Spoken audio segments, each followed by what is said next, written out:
Hello મારા વહાલા વહાલા વિદ્યાર્થી મિત્રો, કેમ છો? મજામાં? મારું નામ છે ફાલ્ગુન આદ્રોજા, હું રાજકોટથી છું અને તમે જોઈ રહ્યા છો ફિઝિક્સ વિથ ફાલ્ગુન સર. અને વહાલા વિદ્યાર્થી મિત્રો, અત્યારે આપણે જોઈ રહ્યા છીએ ધોરણ 12 ફિઝિક્સ ચેપ્ટર નંબર 4 ગતિમાન વિદ્યુત ભારો અને ચુંબકત્વ, કે જેમાં લાસ્ટ લેક્ચરની અંદર આપણે બાયો સાવરનો નિયમ જોયેલો છે.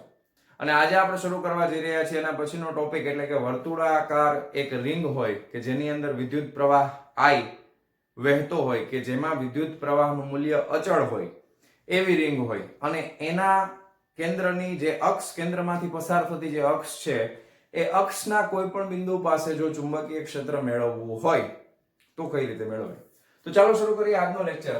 વિદ્યુત પ્રવાહ ધારિત વર્તુળાકાર પ્રવાહ ગાળાની અક્ષ પર ચુંબકીય ક્ષેત્ર. ઓકે, તો સૌથી અગત્યની વસ્તુ, સૌથી ઇમ્પોર્ટન્ટ વસ્તુ આ થિયરીમાં આકૃતિ છે. જો તમને એક વખત આની આકૃતિ દોરતા આવડી જશે તો થિયરી તમે ફટાફટ ચપટી વગાડતા સોલ્વ કરી શકશો.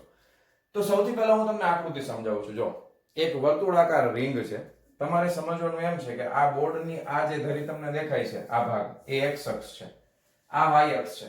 તો z અક્ષ કયું થાય? તો કે તમારી સામે જે અક્ષ આવતી હોય આ, એ z અક્ષ થશે. પણ તમે વ્યવસ્થિત રીતે સમજી શકો એટલા માટે આપણે અહીંયા અક્ષોને આ રીતે દર્શાવવાના છે. ધ્યાનથી સમજજો.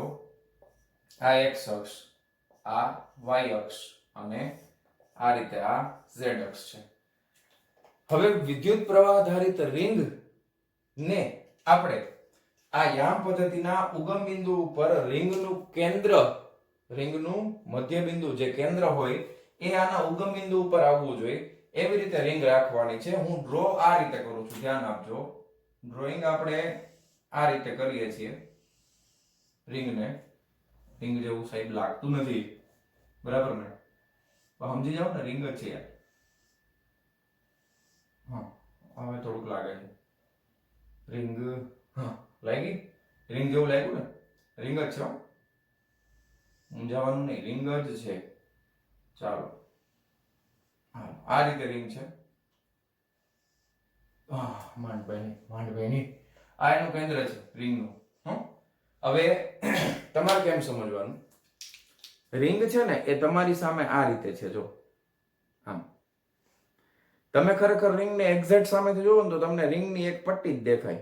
તમને ખબર ન પડે કે રિંગ છે કે એક સીધી પટ્ટી છે. પછી થોડુંક ત્રાસું થઈને જોવો તો ખબર પડે, ઓહો આ તો રિંગ છે. તમારે એઝ્યુમ એવી રીતે કરવાનું છે કે તમે રિંગની એક્ઝેક્ટ સામે જોવો છો, પણ આપણે તમને વ્યવસ્થિત દેખાય એટલા માટે શું છે, આ થોડુંક ક્રોસ કરીને બતાવેલું છે એટલે તમને ખ્યાલ આવે. હવે બીજી ખાસ અગત્યની વસ્તુ, તમારે આ બધી માહિતી હું જે બોલું છું એ તમારે લખતી જવાની. આ રિંગની ત્રિજ્યા છે એ કેપિટલ R છે, એટલે અહીંયાથી આ અંતર છે એ કેપિટલ R જેટલું થઈ જશે. રિંગમાં પ્રવાહ છે ને, જો રિંગ આ રીતે તમારી સામે હોય ને તો પ્રવાહ આમ અહીંયા ઉપરથી બહાર આવે છે, નીચેના ભાગમાં અંદર જાય છે. આ રીતે પ્રવાહ વહે છે, બરાબર? પ્રવાહ કઈ રીતે વહે છે? અહીંયાથી બહાર આવે છે, અંદર જાય છે, ફરી અને પાછો આમ. તો અહીંયા પ્રવાહ છે, હું તમને જો એરો ખાસ ધ્યાન આપો, આ રીતે બનાવું છું. આ જે તમને દેખાય છે એ રિંગનો પાછળનો ભાગ છે. આ તમારી નજર અહીંયા હશે, તમારી નજર અહીંયા છે, આ રીતે રિંગ છે. તો અહીંયા આગળ પ્રવાહ ધારિત ખંડ ઉપર એક લઈએ છીએ આપણે, તો એ પ્રવાહ ધારિત ખંડ કેટલો થશે? તો કે IDL આ પ્રવાહ ધારિત ખંડ થશે. રિંગમાં વહેતો પ્રવાહ અચળ મૂલ્ય વાળો છે. પ્રવાહનું મૂલ્ય બદલાતું નથી, ખાસ ધ્યાન આપો. વિદ્યુત પ્રવાહનું મૂલ્ય બદલાતું નથી. દરેક ક્ષણે વિદ્યુત પ્રવાહનું મૂલ્ય સરખું છે. તો ચુંબકીય ક્ષેત્ર પણ આપણને એક સમાન જ મળશે. જો પ્રવાહ બદલાતો હોય તો ચુંબકીય ક્ષેત્ર ફ્લક્ચ્યુએટ થાય ને, વધઘટ થાય, તો ગણતરી કરવી બહુ અઘરી પડે. એટલે આપણે અત્યારે વિદ્યુત પ્રવાહને કેવો લઈ લીધો છે? અચળ. આ રિંગની ત્રિજ્યા કેપિટલ R, એનું ઉગમ બિંદુ છે, ધારો કે આને આપણે O નામ આપી દઈએ. હાલો, ખ્યાલ આવ્યો? તો જો રિંગમાં ઉપરના ભાગમાંથી પ્રવાહ બહાર નીકળે છે, અંદરના ભાગમાં પ્રવાહ અંદર જાય છે, ઉપરથી બહાર નીકળે છે. ઓકે, હવે ધારો કે x અક્ષ ઉપર આપણે કોઈ પણ બિંદુ પાસે ચુંબકીય ક્ષેત્ર ગોતવું છે, તો ધારો કે આપણે x અક્ષ ઉપર એક બિંદુ પસંદ કરીએ છીએ, કેપિટલ P. તો P બિંદુ પાસે ચુંબકીય ક્ષેત્ર જોઈએ છે. P બિંદુ છે એ આની અક્ષ ઉપર અહીંયાથી x અંતર દૂર આવેલું છે. P બિંદુ છે એ ઉગમ બિંદુથી કેટલું દૂર આવેલું છે? x અંતર જેટલું દૂર આવેલું છે. હવે આ વિદ્યુત પ્રવાહ ધારિત ખંડ અને P બિંદુ વચ્ચેનું જે અંતર છે એ આ ત્રિકોણમાં કર્ણની જેમ કામ કરશે, અને એ અંતર આપણે સ્મોલ r થી દર્શાવીએ છીએ. ચાલો, આટલું ક્લિયર થઈ ગયું. વિદ્યુત પ્રવાહ ધારિત ખંડ અને P બિંદુ વચ્ચેનું અંતર એ કેટલું છે સ્મોલ r જેટલું. બીજું તમને પૂછે રિંગ કયા સમતલમાં છે, તો રિંગ છે ને એ yz સમતલમાં આવેલી છે ભાઈ. રિંગ આમ છે અને એની અક્ષ જે છે એ જોજો માર્કર હું બતાવું છું, આ રીતે એની અક્ષ છે. તો આ સમતલ કયું થાય? આ yz સમતલ, કારણ કે ઉપરનું y તમારા તરફનું z, એટલે આ yz સમતલ છે. આ બોર્ડ ઉપર દેખાય છે, આ બોર્ડ તમારા માટે કયું સમતલ થાય? તો કે આ x અક્ષ, આ y અક્ષ, તો આ xy સમતલ છે. આ yz સમતલ થાય, આ yz સમતલ થાય. તો તમે સમજો કે આ આઈડિયલ છે પ્રવાહ ખંડ એ આમ છે, આ રીતે.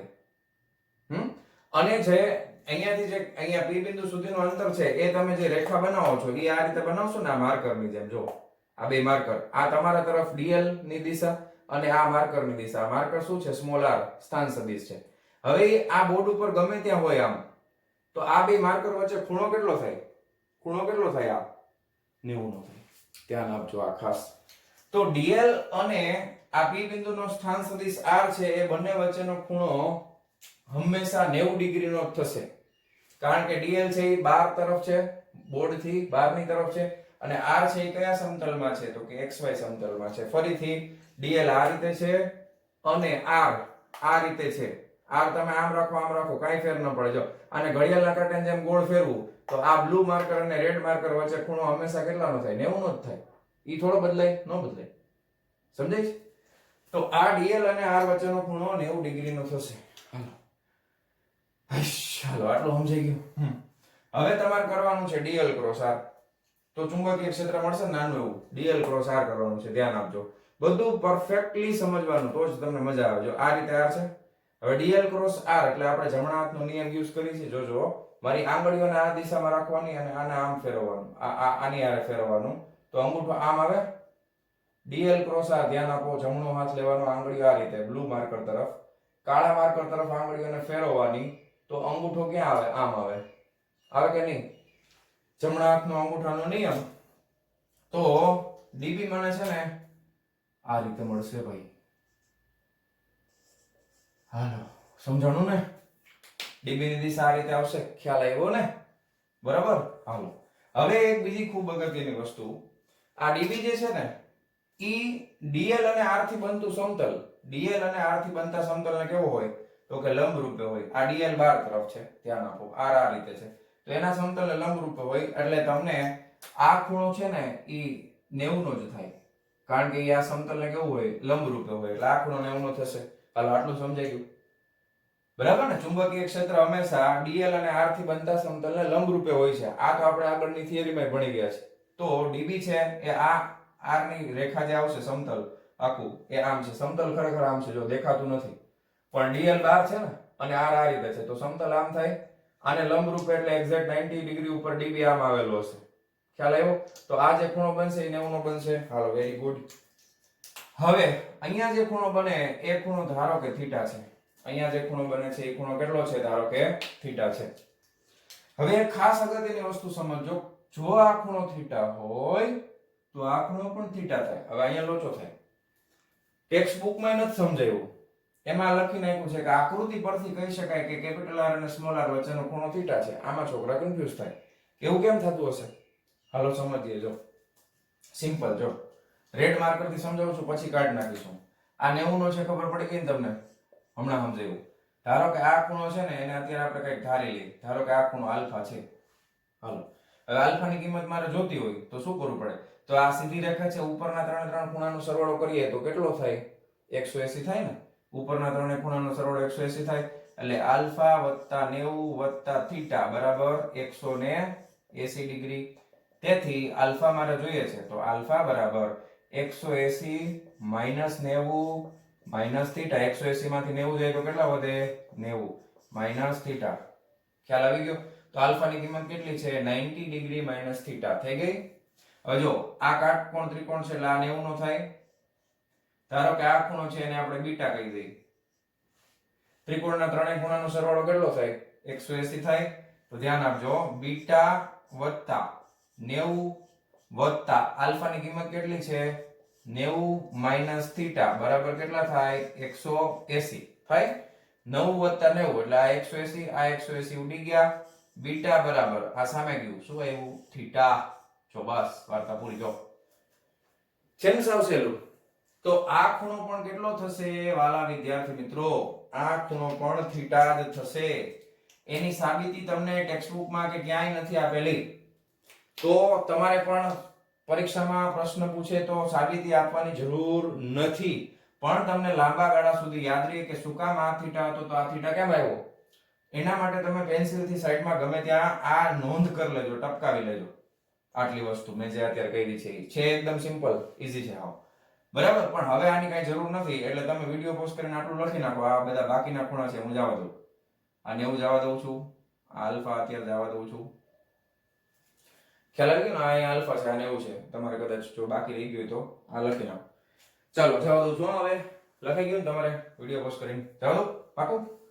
હાલો રેડી. હાલ બસ. હવે આકૃતિમાં મોટા ભાગની વસ્તુ તમને મેં સમજાવી દીધી. હજી એક વસ્તુ જો, આ ચુંબકીય ક્ષેત્ર આમ છે, તો ચુંબકીય ક્ષેત્ર x અક્ષની સાથે ખૂણો બનાવે તો ચુંબકીય ક્ષેત્રના બે ઘટકો આપણને મળશે. એક મળશે સમક્ષિતિજ ઘટક, એક મળશે શિરોલંબ ઘટક. તો db નો સમક્ષિતિજ ઘટક કેટલો થાય વાલા વિદ્યાર્થી મિત્રો? આ થશે db ખૂણાની પાસેની બાજુ cos થીટા. એક ઘટક મળશે શિરોલંબ આ રીતે. એને આપણે અત્યારે શિરોલંબ હોય ને એટલે એને આ રીતે ઊંધોટી કરીએ એટલે શિરોલંબ ઘટક થાય. ટેક્સ્ટબુક માં db આ શિરોલંબ ઘટક લખ્યું છે, પણ એનું મૂલ્ય કેટલું થાય? તો મૂલ્ય તમારે લખવું જ લખી શકો. db ખૂણાની સામેની બાજુ sin થીટા થાય. તો આ db sin થીટા થાય. આટલું ખરેખર બહુ લાંબુ ન દોરાય, આમાં હોય એવડું જ દોરાય. હા, તો આ db sin થીટા થશે અને આ થશે db cos થીટા. ખ્યાલ આવ્યું? પરંતુ હવે તમે આ રિંગને ધ્યાનથી જુઓ તો આ રિંગના જેટલા પણ વ્યાસાંત બિંદુઓ છે બધા ટૂંકમાં રિંગના દરેક બિંદુમાંથી અચળ વિદ્યુત પ્રવાહ I વહે છે. તો આના જેવડો જ એક વિદ્યુત પ્રવાહ ધારિત ખંડ આ બાજુમાં પણ નીચે પણ હશે ને વ્યાસાંત બિંદુ પાસે. તો ઉપરમાંથી તમને સમજાવ્યું રિંગ આ રીતે છે. તો ઉપરમાંથી આઈડિયલ તમારા તરફ છે, પણ નીચેમાં પ્રવાહ અંદર જાય છે તો એનો આઈડિયલ ક્યાં હશે? અંદર તરફ હશે. તો અહીંયા તમને ખાસ અલગથી સમજાવવા માટે હું તમને કરીને બતાવું છું કે અહીંયા આઈડિયલ છે એવડું ને એવડું, પણ અંદર તરફ આની વિરુદ્ધ દિશામાં. આ આપણે કેમ આઈડિયલ બોર્ડની બહાર હતું, તો ઓલામાં બોર્ડની અંદર હશે આમ, તો અંદર તરફ. પછી r છે એ તમે આ રીતે લેશો, r આમ છે ને ક્રોસમાં, એટલે આમ કરશો, જમણા હાથને જ કરવાનો, ઊંધો વાળવો પડશે. જો આમ કરશો એટલે db આમ આવશે, આમ આવશે. તો અહીંયા આગળ db ઉપર છે તો આના માટે એવડું ને એવડું db ક્યાં હોય? નીચે હોય કે નહીં? હવે આ db ને પાછા બે ઘટકો આવશે, એક db cos થીટા, બીજો આવશે db sin થીટા. તો db sin થીટા એટલે db નો જે લંબ ઘટક છે એ બે એકબીજાની અસરમાં શું કરી દેશે? નાબૂદ કરી દેશે. ખ્યાલ આવ્યો? આ અંદર તરફ છે. જમણા હાથને ફરીથી તમારે સમજવું હોય તો પાછું સમજાવજો. આ db અંદર તરફ છે એટલે આંગળીઓ આમ અંદર તરફ રાખી, પણ r છે એ આ રીતે છે, આમ છે ને r. તો જમણા હાથની આંગળીઓને આમ ત્રાસી રાખવી પડશે, કારણ કે તમારે r ની બાજુ આમ વાળવાની થાય. આમ વાળો એટલે અંગૂઠો આમ આવે. કન્ફર્મ? પાક્કું? તો શિરોલંબ ઘટકો એકબીજાની અસરોને નાબૂદ કરી દેશે. માત્ર આપણી પાસે કયા ઘટક વધશે? તો કે db cos થીટા વધશે. કયા ઘટકો વધશે? ખાલી db cos થીટા વધશે. ઓકે, એની દિશા x અક્ષની સમાંતર હશે આ તરફ. હાલો, ક્લિયર છે? આટલું સમજાણું? હવે આપણે આગળ વધીએ. હવે આપણે બસ લખાણ પટ્ટી જ કરવાની, બીજું કાંઈ નથી કરવું. લખાણ પટ્ટી કરવાની, બીજું કાંઈ કરવાનું નથી. પહેલી વસ્તુ, સ્મોલ r છે એની કિંમત કેટલી થાય? તો કે આ ત્રિકોણ છે એ કાટકોણ ત્રિકોણ છે ને, તો સ્મોલ r બરાબર પાયથાગોરસના સિદ્ધાંત પ્રમાણે અહીંથી લખું છું કે r નો વર્ગ કર્ણનો વર્ગ બરાબર બે બાજુનો વર્ગ થાય એટલે capital R square plus x square થઈ જશે. આને આપી દઈએ સમીકરણ નંબર 1. આકૃતિની ભૂમિતિ પરથી સ્મોલ r બરાબર સ્મોલ r નો વર્ગ કર્ણનો વર્ગ બરાબર આ બાજુનો વર્ગ વત્તા આ બાજુનો વર્ગ. પહેલી વસ્તુ ખબર પડી ગઈ. હવે આઈડિયલ પ્રવાહ ધારિત ખંડના લીધે x અક્ષ ઉપરના p બિંદુ પાસેનું ચુંબકીય ક્ષેત્ર કેટલું થશે એ લખીએ. કે એના માટે ચુંબકીય ક્ષેત્ર નાનું એવું ચુંબકીય ક્ષેત્ર થશે. અહીંયા લખું છું db બરાબર, અત્યારે સદિશના સ્વરૂપમાં લખીએ, μ0. આ કેમાંથી શીખા આપણે? બાયોસાવર્તનો નિયમ આગળના લેક્ચરમાંથી. μ0/4 i dl સદિશ ક્રોસ સ્થાન સદિશ r ના છેદમાં r નો ઘન. Okay, sorry, r square. બરાબર ને? રેડી? ક્લિયર છે? તો μ0/4 i dl r સદિશના સ્વરૂપમાં તમે લખતા હો તો નીચે r નો ઘન આવશે. યાદ આવી ગયું? અને તમે ખાલી મૂલ્ય લખશો તો આઈડીએલ ના છેદમાં r સ્ક્વેર થઈ જશે, આ નીકળી જશે. હવે ધ્યાનથી સમજો, આ સૂત્ર સદિશના સ્વરૂપમાં છે. dl અને r વચ્ચેનો ખૂણો જોઈએ છે. કોના વચ્ચેનો? dl. dl કઈ બાજુ છે? પુસ્તકના પાના લંબ બહારની તરફ. r મેં તમને કીધું આમ છે, તો dl અને r વચ્ચે ખૂણો કેટલાનો છે? 90 ડિગ્રીનો છે. તો હવે આને મારે લખવું હોય તો આમે લખી શકાય કે નહીં? μ0/4 પાઈ i dl small r sin 90. Cross product છે ને, એટલે sin θ sin 90 બરાબર 1 થાય. ના છેદમાં r નો ઘન છે. r નો ઘન છે એટલે એક r અહીંયાથી ઉડી જશે. છેદમાં શું આવી જશે? r નો વર્ગ. એક r ઉડી ગયો. sin 90 બરાબર 1 થાય. એટલે મને db ની કિંમત કેટલી મળશે? ધ્યાન આપો. db બરાબર μ0/4 પાઈ i dl r square. sin 90 બરાબર 1 થઈ ગયા. તો આ db મેળવ્યું. હવે આ db ના તો ખરેખર બે ઘટકો છે ભાઈ. આ db જે મળ્યું એ db ના તો બે ઘટકો છે. એક છે db cos θ, એક છે db sin θ. db sin θ એટલે જે શિરોલંબ ઘટક છે એ તો બધા એકબીજાની અસરને શું કરી દે છે? નાબૂદ કરી દે છે. વધશે શું? ખાલી db cos θ વાળા ઘટક વધશે. બરાબર? તો આ જે રિંગ છે એ રિંગના લીધે દરેકે દરેક વિદ્યુત પ્રવાહ ધારિત ખંડના લીધે ઉત્પન્ન થતું ચુંબકીય ક્ષેત્ર જોતું હોય તો મારે db ના કયા ઘટકોને ધ્યાનમાં લેવા પડશે? માત્ર ને માત્ર db cos θ. ઓકે? પરંતુ તમે લખી શકો કે પરંતુ db cos θ એટલે x દિશાનો ઘટક છે, તો dbx બરાબર શું થઈ જશે? db cos θ થઈ જશે. dbx બરાબર db cos θ. હવે આ અત્યારે આપણે db એટલે માત્ર મૂલ્યની વાત કરીએ છીએ, આ જ લખવાનું છે. db ની કિંમત કેટલી છે? તો કે μ0/4 પાઈ i dl ના છેદમાં r સ્ક્વેર અહીંયા આવી જશે cos θ. ચાલો, આટલું ખ્યાલ આવી ગયું? કઈ વાંધો નથી ને? હાલો, હવે ધ્યાન આપજો. સ્મોલ r સ્ક્વેર ની કિંમત સમીકરણ 1 ઉપરથી મૂકશું. કેટલું થાય? Capital R square plus x square. cos θ એટલા માટે તો બે ખૂણા લીધા છે. આ થીટા તો આ થીટા. હવે ખબર પડી શું કામ? કારણ કે જો અહીંયાથી તમને cos θ ન મળે. આ પાસેની બાજુની લંબાઈ આપણી પાસે નથી સામેની બાજુની કે કર્ણની લંબાઈ. અહીંયા આપણી પાસે કોઈની વસ્તુની કિંમત નથી. પણ અહીંયા જો આ ત્રિકોણમાં બધી વસ્તુની ખબર છે આપણને. તો cos θ લેવાનો અહીંયાથી. તો તમે હવે અહીંયા કૌંસમાં હું લખું છું કે cos θ બરાબર cos θ એટલે પાસેની બાજુ છેદમાં કર્ણ. પાસેની બાજુ કેટલી થાય ખૂણાની? Capital R. આ ખૂણો છે cos θ માટે. પાસેની બાજુ કેપિટલ R છેદમાં કર્ણ એટલે સ્મોલ r. તો હવે ધ્યાન આપો. cos θ બરાબર પાસેની બાજુ કેપિટલ R, કર્ણ એટલે સ્મોલ r, એટલે આનું વર્ગમૂળ થઈ ગયું. વર્ગમૂળ એટલે આમ લખી શકાય r square plus x square ની 1/2 ઘાત. સાચું કે ખોટું ભાઈ? બરાબર ને? હવે જો આ બધી કિંમત છે સમીકરણ 1 ઉપરથી આની અને આની કિંમત છે અહીંયા મૂકી દઈએ તો હવે શું થાય છે? μ0/4 પાઈ i dl r સ્ક્વેર બરાબર આ ઇન્ટુ ગુણાકારમાં છે cos θ એટલે capital R into r square plus x square ની 1/2 ઘાત. હવે જો આ આધાર સરખા છે, અહીંયા એક ઘાત છે, અહીંયા 1/2 ઘાત છે. આધાર સરખા હોય તો ઘાતનો સરવાળો થાય 1 + 1/2. કેટલા થાય? 2 × 2 = 3/2 થશે. તો આનો જવાબ આપણને શું મળશે? ધ્યાન આપજો. μ0/4 પાઈ i dl ના છેદમાં capital R square plus x square ની 3/2 ઘાત અને ગુણાકારમાં કેપિટલ R તો છે જ. હાલ, આ મને x દિશાનું ચુંબકીય ક્ષેત્ર મળ્યું. ખ્યાલ આવ્યો? x દિશામાં ખરેખર ચુંબકીય ક્ષેત્ર કેટલું આવશે બધા રિંગના લીધે? તો કે x દિશામાં આટલું આવશે માત્ર. પણ મારે તો બધાયનું જોઈએ છે. મારે એક ઘટક ખાલી સામસામેના બે ઘટકોનું નથી જોતું. અત્યારે આપણે આ સામસામેના બે ઘટકો કન્સિડર કર્યા, પણ મારે તો આ જો આ વર્તુળાકાર રિંગના દરેકે દરેક ઘટક ના લીધે ચુંબકીય ક્ષેત્ર જોઈએ છે ને, તો એમાં db પરપેન્ડિક્યુલર તો બધા એકબીજાને અસરો નાબૂદ કરી દે છે, પણ સમક્ષિતિજ ઘટક છે એ dbx આટલું થશે. આવા બધા ઘટકો ભેગા મળીને આપણને આખી રિંગ દ્વારા ઉત્પન્ન થતું ચુંબકીય ક્ષેત્ર આપશે. તો હવે મારે શું કરવું પડે? ગણિતના નિયમ પ્રમાણે આનું સંકલન કરવું પડે. શું કરવું પડે? સંકલન. હવે આનું સંકલન કરીએ તો મને શું મળશે? આ બિંદુ પાસેનું કુલ ચુંબકીય ક્ષેત્ર મળશે.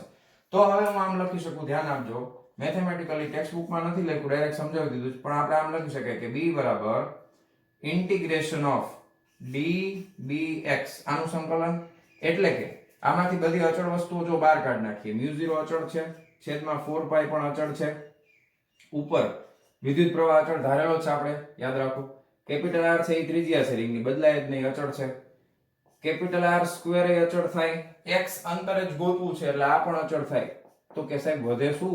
ખાલી dl વધે, સંકલનમાં શું વધે? dl. હવે આ વર્તુળાકાર રિંગ છે એનું dl એટલે નાના નાના ખંડનું સંકલન કરો તો આખી આખી શું બને? રિંગ બને ને.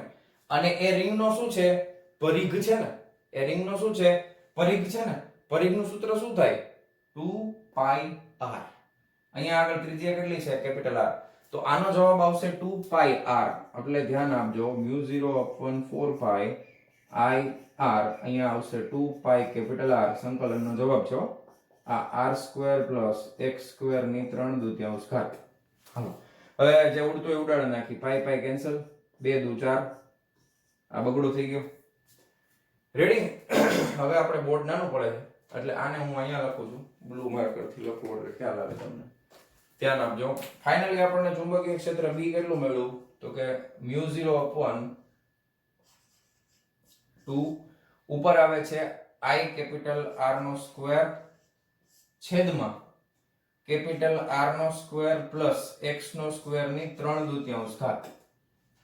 આ આપણને રિંગ, વિદ્યુત પ્રવાહ ધારિત રિંગના લીધે એની અક્ષ પર આવેલા કોઈ પણ બિંદુ પાસેનું ચુંબકીય ક્ષેત્ર આ સૂત્ર દ્વારા મળશે. ખ્યાલ આવી ગયો? ઓકે, કઈ પ્રોબ્લેમ નથી ને? હજી એક વસ્તુ આપણે જોવાની છે, તો એના પહેલા તમે આટલા સ્ટેપ છે ફટાફટ નોટ ડાઉન કરી લ્યો વિડિયો પોઝ કરીને, કારણ કે હવે મારે રિંગના કેન્દ્ર ઉપર એક્ઝેક્ટ ચુંબકીય ક્ષેત્ર કેટલું હશે ને એ શીખડાવવું છે. તો એના માટે કેન્દ્ર ઉપર જવું હોય ચુંબકીય ક્ષેત્ર મેળવવા, તો આ x ને આપણે આમ લેતું જવું પડે. ફાઇનલી x છે એ કેન્દ્ર ઉપર આવી જશે, તો x બરાબર શું થઈ જશે? 0 થઈ જશે. તો આ સમીકરણમાં x બરાબર 0 મૂકી દે એટલે કેન્દ્ર ઉપરનું ચુંબકીય ક્ષેત્ર મળી ગયું, ચપટી વગાડતા. કઈ મોટી વસ્તુ નથી, પણ એના માટે મારી પાસે બોર્ડમાં જગ્યા નથી. સમજ્યા તમે? એટલે અહીંયાથી ફટાફટ એક કામ કરો, આટલું બધું ડ્રો કરી અને આટલી વસ્તુ લખી નાખું ખાસ. ઓલી બાજુથી હું રબ કરું છું. ચાલો જવા દઉં છું આ બાજુ, વિડિયો પોઝ કરીને લખી લેજો. ચાલો જવા દઉં. હા, તો મારા વહાલા વહાલા વિદ્યાર્થી મિત્રો, હવે આપણે આ સૂત્રનો ઉપયોગ કરીને કેન્દ્ર ઉપર ચુંબકીય ક્ષેત્ર જોતું હોય તો x બરાબર શું મૂકી દેવું પડે? 0 મૂકી દેવું પડે ને.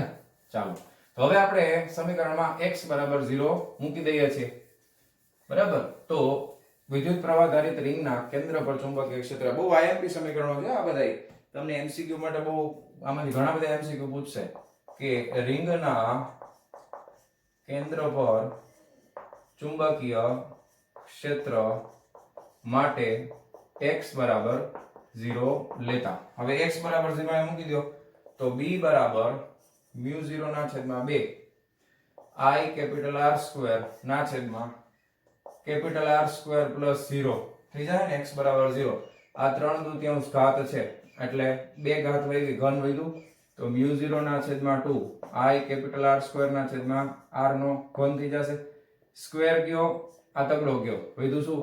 તો કે μ0I/2 કેપિટલ R. તો આ સૂત્ર જે મળ્યું એ આપણને મળ્યું રિંગના કેન્દ્ર ઉપર ચુંબકીય ક્ષેત્ર μ0I/2R. શું આવશે? μ0I/2 capital R. ખ્યાલ આવ્યો તમને? 2 કેપિટલ R રિંગના કેન્દ્ર ઉપર. તમારી પાસે તમને દાખલામાં બે વસ્તુ આપી દે, વિદ્યુત પ્રવાહ આપી દેશે અને વર્તુળાકાર રિંગની ત્રિજ્યા આપી દે, પછી કે કેન્દ્ર ઉપર ચુંબકીય ક્ષેત્ર કેટલું છે, તો આ સૂત્ર વાપરવાનું μ0I/2R. ફટાફટ જવાબ આવશે, બરાબર. અને અક્ષ ઉપરનું કોઈ બિંદુ હોય તો μ0/2 I કેપિટલ R² + x²⁵3/2. આ સમીકરણ યુઝ કરવું પડશે. ખ્યાલ આવી ગયો? પાકું સમજાઈ જશે ને? હાલો હવે વિદ્યુત પ્રવાહ ધારિત રિંગ જે છે, વિદ્યુત પ્રવાહ ધારિત જે રિંગ છે એ રિંગ ઉપર ધારો કે આપણે ચુંબકીય ક્ષેત્ર ગોતવું છે, તો તમારે એમનેમ દિશા કેવી રીતે ખબર પડે રિંગની, એના વિશે થોડીક ચર્ચા કરી લઈએ. જો આ તમે કેન્દ્ર ઉપર ગોતો છો, કેન્દ્ર ઉપર આ જે દિશા છે આ આખે આખું જે સમીકરણ તમે લેવા ને અહીંયા તમે આખા સમીકરણમાં બધે આઈ કેપ લખી શકો છો. મેં લખ્યું નથી પણ આઈ કેપ, કારણ કે x અક્ષ ઉપરનું બિંદુ છે ને, અને આ ચુંબકીય ક્ષેત્ર પણ આપણને ક્યાં મળે છે? તો કે x અક્ષની દિશામાં જ મળે છે. પરિણામી ચુંબકીય ક્ષેત્ર ક્યાં મળે છે? x અક્ષની દિશામાં. હવે તમે એક એઝ્યુમ કરો કે તમારે દાખલા તરીકે કોઈ પણ રિંગ હોય, ધારો કે આ રિંગ છે ને આમ ગોળ, અત્યારે મેં આમ સમજાવ્યું ને, આ રિંગને પકડો અને પાડી દો આમ, એટલે રિંગ હવે કયા સમતલમાં આવી જશે? તો કે x છેદ સમતલમાં આવી જશે. આ રીતે રિંગ થઈ ગઈ, જો આમ ટાયરને પાડી દીધું. હવે એને સમજાવવા માટે હું અત્યારે ખાલી રફલી આમ ડ્રો કરું છું. આ રીતે રિંગ છે ધારો કે. હવે આમાં તમારે ચુંબકીય ક્ષેત્રની દિશા નક્કી કરવી છે. પ્રવાહ આધારિત રિંગ થઈ ગઈ ને. હવે તમને બે રીતે સમજાવું. ધારો કે આ રિંગ છે, એમાં તમારે પ્રવાહ છે એ અત્યારે છે ને આમથી આમ જાય છે. ધ્યાન આપજો, રિંગમાં આમ પ્રવાહ જાય છે, આમ. તો જમણા હાથને લેવાનું, આંગળીઓને જે દિશામાં પ્રવાહ આમ જાય છે આમ વાળવાનો, અંગૂઠો ક્યાં જાય? ઉપર જાય ને. જો રિંગ આમ છે, પ્રવાહ આમ વહે છે ગોળ, આંગળીઓ આમ રાખવાની, વાળવાની, અંગૂઠો ક્યાં જાય? ઉપર. તો અહીંયા આગળ તમને પ્રવાહની દિશા ચુંબકીય ક્ષેત્રની દિશા આ રીતે કેમ મળશે? તો કે ઉપર મળશે. ખ્યાલ આવ્યો તમને? આ ચુંબકીય ક્ષેત્રની દિશા છે, બી ની દિશા રિંગમાંથી. હવે દાખલા તરીકે ખાલી આ એક જ તો ન હોય, ઘણા બધા ઘટકો હોય. તો આની ફરતે મારે, જો આખી રિંગની ફરતે મારે ચુંબકીય ક્ષેત્ર રેખા દર્શાવી હોય તો ધ્યાન આપો, આમ બનાવ્યું એટલે આ અંગૂઠો ઉપર ગયો. પણ જેમ તમે આ ભાગની નજીક જતા જશો એમ શું થશે? તો કે અહીંયા છે ને ચુંબકીય ક્ષેત્રની રેખાઓ આ રીતે વળતી હશે, આ રીતે, બરાબર. અને ફાઇનલી એ ભાગમાંથી તમે અહીંયા ટૂંકમાં આખી રીતે વર્તુળાકાર ફોર્મમાં ચુંબકીય ક્ષેત્ર છે એ થઈ જશે. આ પોર્શનમાં જાઓ તો ચુંબકીય ક્ષેત્રની રેખાઓ આ રીતે વળતી હશે, વળાંક લેતી હશે. ઓકે, અને અહીંયાથી તમે બનાવશો તો આ રીતે તમે અહીંયા વર્તુળ બનાવો તો એ આ રીતે લઈ શકો. ખ્યાલ આવ્યો તમને? તો કોઈ પણ દાખલા તરીકે હું તમને એમ કહું કે અહીંયા રિંગ આમ છે પણ પ્રવાહ આમની બદલે આમ આવે છે, તો તમારે શું કરવું પડે? આ હાથને આમ વાળવું પડે, આંગળીઓને, તો આમ જાય. તો આ એરો છે એ બધા ઉપરની બદલે નીચે આવતા રહેશે, અને અહીંના એરો છે એ બદલાઈ જશે. ખ્યાલ આવ્યો? સમજાણું કે નહીં?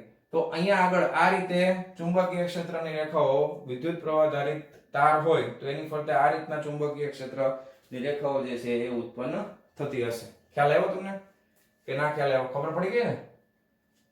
ઓકે, તમારે ખાલી આની દિશા ઉપરથી જમણા હાથની આંગળીઓને દિશામાં વાળ દેવાની એટલે તમને દિશા મળી જશે.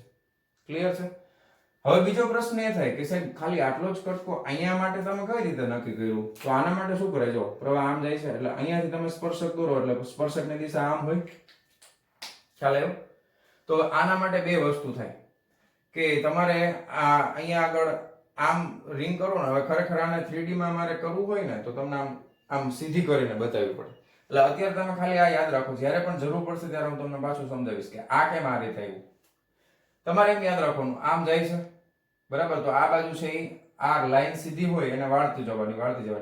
આખી આની રિંગ બનાવો આ રેખાની, તો એ આમ થઈ જશે તો ઉપરથી આમ જશે, નીચેથી આમ આવે. આને વાળીને આખું સર્કલ બનાવો તો ઉપરથી આમ, નીચેથી આમ. થઈ ગયું? ખ્યાલ આવી ગયો? દાખલામાં જ્યાં જરૂર પડશે હું ડિટેલમાં પાછું સમજાવીશ તમને. ક્લિયર છે? તો આ હતી થિયરી વિદ્યુત પ્રવાહ આધારિત વર્તુળાકાર પ્રવાહગાળાની અક્ષ પર ચુંબકીય ક્ષેત્ર માટેની. અને હવે આપણે જોવાના છે આના ઉપર આધારિત ઉદાહરણના દાખલાઓ. ચાલો તો વિડીયો પોઝ કરીને લખી નાખો ફટાફટ. ચાલો જવા દઉં છું હો. ચાલો વિદ્યાર્થી મિત્રો, હવે આપણે જોવાના છે ઉદાહરણ નંબર 4.6. આકૃતિ એમાં દર્શાવ્યા મુજબ, આ આકૃતિ એ છે 12 એમ્પિયર વિદ્યુત પ્રવાહ ધારિત સીધા તારને 2 સેન્ટીમીટર ત્રિજ્યાના, એટલે હવે હું અહીંયા છે ને આકૃતિમાં થોડીક છેડછાડ કરું છું એટલે આપણને ખ્યાલ આવે, બીજું કઈ નહીં. છેડછાડ એટલે કઈ બદલાવી નથી નાખતો. આ 12 એમ્પિયર છે અને આ જે ત્રિજ્યા તમને દેખાય છે એ ત્રિજ્યા ધારો કે કેપિટલ R બરાબર આ 2 સેન્ટીમીટર છે. હાલો, અર્ધવર્તુળાકાર ચાપમાં તારને વાળી દીધો છે. ધારો કે આ ચાપના કેન્દ્ર પર ચુંબકીય ક્ષેત્ર B છે. હવે આ ચાપ છે ને એની જ વાત કરી છે. ચુંબકીય ક્ષેત્ર B છે પહેલું. સીધા ભાગો વડે ઉદ્ભવતું ચુંબકીય ક્ષેત્ર કેટલું હશે? તો પહેલા આપણે 1 બાય 1 બધાને જવાબ લેતા જઈએ. પહેલા ભાગનો જવાબ લખીએ. સીધા ભાગ વડે ઉદ્ભવતું ચુંબકીય ક્ષેત્ર. સીધા ભાગમાં dl આ તરફ હોય અને આ સીધા ભાગથી આ અંતર સ્થાન સદિશ તમે લેશો તો E આ તરફ થઈ ગયું. ધારો કે તમને એમ થાય સીધો ભાગ આ નથી સાહેબ, પાછળનો લેવો, તો કઈ વાંધો નહીં, લ્યો પાછળનો. તો સીધા ભાગમાં dl છે એ આમ થઈ ગયું, સ્થાન સદિશ અહીંયા વિરુદ્ધ આમ થઈ ગયું. તો બે વચ્ચે અહીંયા ખૂણો કેટલો 180, અહીંયા ખૂણો કેટલો 0 ડિગ્રી. તો dl ક્રોસ r તમે કરશો ચુંબકીય ક્ષેત્ર મેળવવા માટે આપણે dl ક્રોસ r તો કરવું જ પડશે ને. dl ક્રોસ r તો અહીં તમે લખી શકો કે અહીં સીધા ભાગમાં એટલે પહેલા અહીંયા લખજો. અહીં dl ક્રોસ r માટે થીટા બરાબર 0 અથવા બીજું શું પોસિબલ છે 180 ડિગ્રી છે. તેથી તેના લીધે b બરાબર 0 થશે. તેના લીધે ચુંબકીય ક્ષેત્ર 0 થાય, કારણ કે સીધા ભાગમાં ખૂણો કેટલાનો બને છે તો કે 0 ડિગ્રી અથવા 180 નો. sin 0 બરાબર 0, sin 180 બરાબર 0. વાર્તા પૂરી. હાલ પછી અર્ધવર્તુળાકાર ચાપના કારણે મળતા b કરતા અર્ધવર્તુળાકાર ચાપ ના કારણે મળતા b કરતા વર્તુળાકાર ગાળા માટે મળતું ચુંબકીય ક્ષેત્ર કઈ રીતે જુદું પડે છે અને કઈ રીતે તેને મળતું આવે છે. હવે ધારો કે આ અર્ધવર્તુળાકાર ચાપ છે, ધારો કે આખું વર્તુળ હોત તો ચુંબકીય ક્ષેત્ર કેટલું થાત અને અર્ધવર્તુળ છે તો ચુંબકીય ક્ષેત્ર કેટલું થાત. પ્રશ્ન પૂછ્યો છે. સમાનતા શું હોય તો કે અર્ધવર્તુળ હશે ને તો તમારા જમણા હાથની આંગળીઓને મેં તમને કીધું ને તાર આમ છે તો આંગળીઓને આમ વાળો, ચુંબકીય ક્ષેત્ર ક્યાં આવે અંદરની તરફ. હવે આખું વર્તુળ હોત અને એમાંથી જો પ્રવાહ સમઘડી દિશા, આને સમઘડી કહેવાય ને, સમઘડી દિશામાં હોત તો એમાં પણ ચુંબકીય ક્ષેત્ર પુસ્તકના પાનાને લંબ અંદર જતી દિશામાં જ હોત. તો આ સમાનતા. જો અર્ધવર્તુળ છે તો પણ ચુંબકીય ક્ષેત્રની દિશા આમ કરો, પુસ્તકના પાનામાં અંદર જતી દિશામાં કેન્દ્ર ઉપર, એટલે આ રીતે દર્શાવાય. અને જો આખું વર્તુળ હોત તો પણ ચુંબકીય ક્ષેત્રની દિશા પુસ્તકના પાનામાં અંદર જતી દિશામાં જ હોત. તો આપણે લખી શકાય કે બંને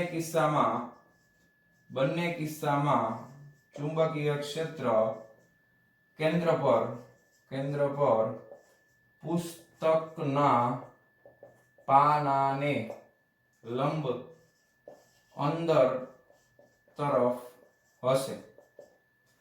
હવે વાત કરીએ ચાપની તો કે અહીંયા અડધું જ છે, ઓલા કેસમાં આખું હતું. તો આખા કેસમાં ધારો કે આખું વર્તુળ હોય બરાબર અને આ રીતે પ્રવાહ વહેતો હોય તો આના માટે ચુંબકીય ક્ષેત્ર કેન્દ્ર ઉપર હમણાં આપણે સાબિત કર્યું b બરાબર μ0I/2r થાય. આને b0 કહી દઈ, b નોટ કેન્દ્ર ઉપર છે એટલે. તો કેટલું થાય μ0I/2r થાય. ઓકે. હવે બીજું એક થિયરીમાં હું કહેતા રહી ગયું કે આ બધી ગણતરી છે ને આપણે હવામાં અથવા શૂન્યાવકાશમાં કરીએ છીએ. હવા માટે અથવા શૂન્યાવકાશ માટે માધ્યમની આ શું છે μ0 એટલે પરમિટિવિટી છે, પરમિએબિલિટી શૂન્યાવકાશ માટે હોય તો μ0 આવશે. તો બધી ગણતરી આપણે શૂન્યાવકાશને અથવા તો હવાને ધ્યાનમાં લઈને કરેલી છે. હવા માટે અને શૂન્યાવકાશ માટે આપણે આની જે કિંમત જે છે μ0 ની એ ઓલમોસ્ટ અચળ ગણીએ છીએ 4π × 10⁻⁷. ધ્યાન આપજો, એટલા માટે μ0 લીધું છે. તો આ થશે. પણ અહીંયા તો અડધી જ છે રિંગ અડધી હોય તો ચુંબકીય ક્ષેત્ર અડધો જ ભાગ ઉત્પન્ન કરે ને બાકીનો અડધો ઉત્પન્ન જ ન કરે. તો આ કેસમાં ચુંબકીય ક્ષેત્ર આના કરતા પણ અડધું થઈ જશે. એટલે અર્ધવર્તુળાકાર ચાપ માટે ધ્યાન આપજો, અર્ધવર્તુળાકાર ચાપ માટે ચુંબકીય ક્ષેત્ર બરાબર b0/2 થઈ જશે. b0/2 એટલે આપણે લખી શકાય μ0I/2 થઈ જશે. હવે આ ગણતરી કરવી પડશે, આપણે કરી નાખીએ. 4π × 10⁻⁷. પ્રવાહ કેટલો છે તો કે 12 એમ્પિયર ના છેદમાં ચોગડો ગુણ્યા કેપિટલ R બરાબર 2 સેન્ટીમીટર હાલે નહીં, 10⁻2 વડે ગુણી નાખવાનું. ચોગડો ગયા, 2 × 6 = 12 થઈ ગયા. ઓકે. ચાલો હવે 6 ગુણ્યા પાઈ કરવાના છે, એમાં કઈ મોટી વાત નથી. પાઈ એટલે 3.14 × 6 બરાબર 18.84 આવ્યા. કેટલા આવ્યા 18.84. તો 18.84 ગુણ્યા 10 ની કેટલી ઘાત -7, આ બે ઉપર જાય એટલે -5 ઘાત થઈ જાય કે નહીં? હાલો 5 ને 2 7 રેડી, -5 ઘાત આવે. અને ટેસ્લા ચુંબકીય ક્ષેત્ર છે પણ આવી રીતે ન લખે. એક પોઈન્ટ કરવો હોય તો એક આંકડા પછી કરાય. એટલે 1.88 છે એટલે આપણે એને નિયર અબાઉટ 1.9 લખી શકીએ ને. જો અને પોઈન્ટ ને મેં ડાબી તરફ ખસેડ્યો છે, ડાબી તરફ એટલે 10 ની -5 ની બદલે -4 ઘાત ટેસ્લા થઈ જશે. તો કેટલો આવશે જવાબ? 1.9 × 10 ની -4 ઘાત ટેસ્લા. પોઈન્ટ આ તરફ ખસેડો છો, ધ્યાન આપજો. એટલે આમાંથી માઈનસ છે એટલે એક ઓછી થઈ જાય, -4 ટેસ્લા. ખ્યાલ આવી ગયો? તો આટલું ચુંબકીય ક્ષેત્ર મળે અર્ધવર્તુળાકાર ગાળા માટે. ઓકે, ઓલા આખી હોત તો કેટલું મળે આના કરતા ડબલ, એટલે 19 દુ 38, 3.8 ગુણ્યા 10 ની -4 ઘાત મળે. આ આપણો જવાબ છે. પછી ત્રીજું, આકૃતિ બી માં દર્શાવ્યા મુજબ આ તારને તેટલી જ ત્રિજ્યાના પરંતુ વિરુદ્ધ દિશામાં અર્ધવર્તુળાકાર ચાપમાં વળવામાં આવે તો તમારો જવાબ શું હશે? તો ત્રીજા કેસનો જવાબ વિચારીએ. જો ત્રીજા કેસમાં પ્રવાહ આમથી આમ જાય છે, જો આમ હાથ કરવાનો, જમણો હાથ, અંગૂઠો ક્યાં આવ્યો? તમારી તરફ. પુસ્તકના પાનામાં ચુંબકીય ક્ષેત્ર અહીંયા કેમ હતું? અંદર. અહીંયા કેમ આવશે? બહાર. તો બહાર આવે છે એટલે અહીંયા ટપકું આવશે, પણ જવાબમાં કઈ ફેર પડે? મૂલ્યમાં કશો ફેર પડે નહીં. તો તમે લખી શકો કે અહીં b નું મૂલ્ય સમાન પરંતુ દિશા વિરુદ્ધ હશે. ક્લિયર? તો એકદમ સિમ્પલ ક્વેશ્ચન છે, મજા આવે એવો, સરસ મજાનો. લખી નાખો ફટાફટ, એકદમ ઈઝી છે. વિડિયો પોઝ કરીને ચાલો જવા દઉં છું. હા, ચાલો લખી લેજો. હા, ચાલો ચાલો વિદ્યાર્થી મિત્રો, હવે આપણી પાસે ઉદાહરણ નંબર 4.7 શું છે? 10 સેન્ટીમીટર ત્રિજ્યા ધરાવતું અને ખૂબ પાસે પાસે રહેલા 100 આટા ધરાવતું એક ગૂંચળું ધ્યાનમાં લો. અત્યાર સુધી આપણે થિયરીમાં જે સાબિત કર્યું એ એક ગૂંચળા માટે સાબિત કર્યું હતું. એમાં આટાની સંખ્યા એક જ હતી. એમ અહીંયા આગળ કેટલા છે? તો કે 100 આટા છે. કાંઈ વાંધો નહીં, જેમાંથી 1 એમ્પિયર વિદ્યુત પ્રવાહ પસાર થાય છે. એટલે દરેકે દરેક આટામાંથી 1 એમ્પિયર જ થતો હોય ને, આખું ગૂંચળું બનાવેલું છે એટલે એક આટામાંથી 1 એમ્પિયર, બધામાંથી 1 એમ્પિયર થાય. આ ગૂંચળાના કેન્દ્રમાં ચુંબકીય ક્ષેત્રનું મૂલ્ય કેટલું? કેવી રીતે મળે? તો કે તમે એક રિંગનું એક આટાનું ગોતો, એને ગુણ્યા તમે શું કરો? આટાની સંખ્યા કરીએ ને આપણે. દાખલા તરીકે એકમાં b છે, 2 ભેગા કરો તો 2b જેટલું થાય, 3 ભેગા કરો તો 3b જેટલું થાય, કારણ કે બધામાં પ્રવાહ સરખો, બધાની ત્રિજ્યા સરખી અને આટા પાસે પાસે છે. એટલે બધાના કેન્દ્ર ઉપર ઉદ્ભવતું ચુંબકીય ક્ષેત્ર છે એને તમારે આટાની સંખ્યા વડે ગુણવું પડે. બસ આટલી જ વસ્તુ છે, બીજું કશું જ આમાં અઘરું નથી. તો ત્રિજ્યા તમે લખો r બરાબર 10 સેન્ટીમીટર નો આલે 10 ની -2 ઘાત મીટર. થઈ ગયું? અને આટાની સંખ્યા છે એને કેપિટલ N વડે દર્શાવી દઈએ તો 100 છે. ઓકે, અને પ્રવાહ પસાર થાય છે I બરાબર 1 એમ્પિયર. તો ગૂંચળાના કેન્દ્રમાં આપણને ખબર છે ચુંબકીય ક્ષેત્ર B બરાબર μ0 I લખતા હતા, પણ અહીંયા આપણે આટાની સંખ્યા વડે ગુણવું પડશે. એટલે μ0 ni/2r થઈ ગયું. μ0 એટલે કેટલા છે? બોલો, 4 pi × 10⁻⁷. આટાની સંખ્યા છે 100, પ્રવાહ છે 1 એમ્પિયર, બરાબર, અને છેદમાં 2, r એટલે 10 ગુણ્યા 10 ની -2 ઘાત. આ -2 ને ઉપર જવા દે, આ 2 દુ 4 એટલે 3.14 ગુણ્યા 2 થાય એટલે 6.28 થઈ જાય ને. 14 દુ 28, 3 દુ 6 એટલે 6.28 થઈ ગયા. આનો ગુણાકાર ગુણ્યા ઘાતનું કરી આવે. જો આ -2 છે એટલે અહીંયા -2 ઉપર જવા દે એટલે આ 3 થઈ ગયા, કાઢી નાખો. 3 દુ 6 ને 7 એટલે કેટલા થયા? -4 ઘાત ટેસ્લા. તો આટલું ચુંબકીય ક્ષેત્ર આપણને મળશે. આ ગૂંચળાના કેન્દ્રમાં ચુંબકીય ક્ષેત્રનું મૂલ્ય આટલું હશે. ખ્યાલ આવી ગયો? ઓકે, તો એકદમ સિમ્પલ, એકદમ ઈઝી દાખલા છે. ખાલી અહીંયા તમને આટાની સંખ્યા આપી દીધી છે, એનો ગુણાકાર લઈ લેવાનો. કેન્દ્રમાં પૂછ્યું છે એટલે μ0 I/2r જેટલું થાય. એકનું n વડે ગુણી નાખો, વાર્તા પૂરી. એકદમ સિમ્પલ છે. ક્લિયર? જવા દઉં?